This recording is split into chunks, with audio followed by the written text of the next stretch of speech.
Welcome to idea stone Tamil. இந்த கதை வெறும் கற்பனைக்கு. வாங்க வீடியோக்குள்ளே போகலாம். ஒரு பாலைவனம், பல ஆயிரம் ஆண்டுகளாக யாருமே போகாத இடம். அதுவும் சாதாரண பாலைவனம் இல்லை, ஒரு பெரிய சிவன் கோயிலின் பின்னாடி ஒரே இரவில் தோன்றிய இடம். அதனால தான் அந்த இடத்துக்கு 4 நிழல்களின் வனம் என்று பேர் வந்துச்சு.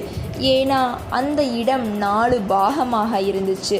முதல் இடம் முழுக்க தலைகளும் எலும்புகளும், 2வது பார்த்தா நம்ப முடியாத தரிசனங்கள், 3வது உள்ள போனா உயிரோட திரும்பவே முடியாத இருள், 4வது இறந்தவர்களோட குரல் கேட்கும் மௌன நிலம்.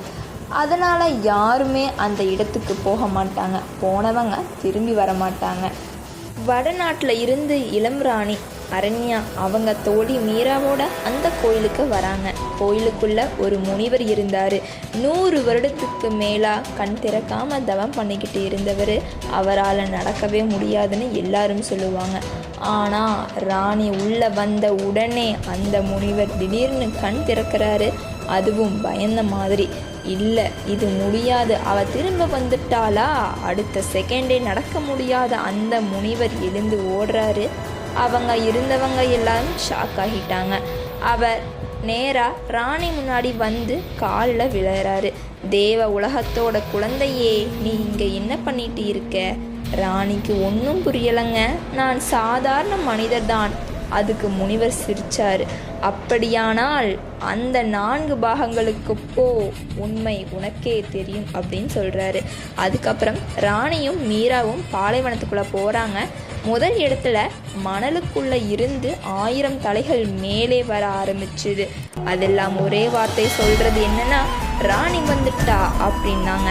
2வது இடத்துல வானத்தில் விசித்திரமான காட்சிகள். ஒரு குழந்தை ஒளியாய் மாறுது. தேவர்கள் அதுக்கு முன்னாடி தலை வணங்குறாங்க.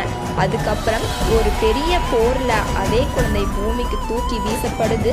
அதை பார்த்த ராணி அழ ஆரம்பிச்சிட்டாங்க. 3வது இடம் முழுக்க இருள்.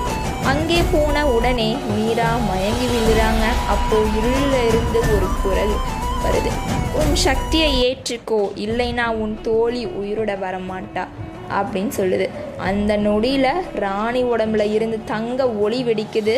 அந்த ஒளி முழு இருளையும் சிதறடிக்குது. கடைசியாக அவங்க 4வது இடத்துக்கும் போகிறாங்க. மௌன நிழல். அங்கே ஒரு பெரிய சிம்மாசனம், அதில் தீ மாறிய எழுத்துக்கள் ஜொலிக்குது. வானுலக ராணி திரும்பி வந்தால் ராணி அந்த சிம்மாசனத்தை தொட்ட உடனே முழு பாலைவனமும் குலுங்க ஆரம்பிச்சுது.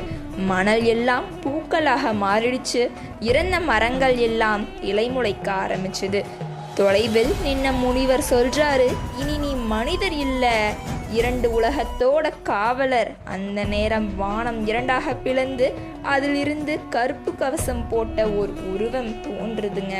அவர் சிரிச்சிட்டு சொல்றாரு, நான் இத்தனை வருடமா காத்திருந்தது உண்மைதான் ராணி என்றார்.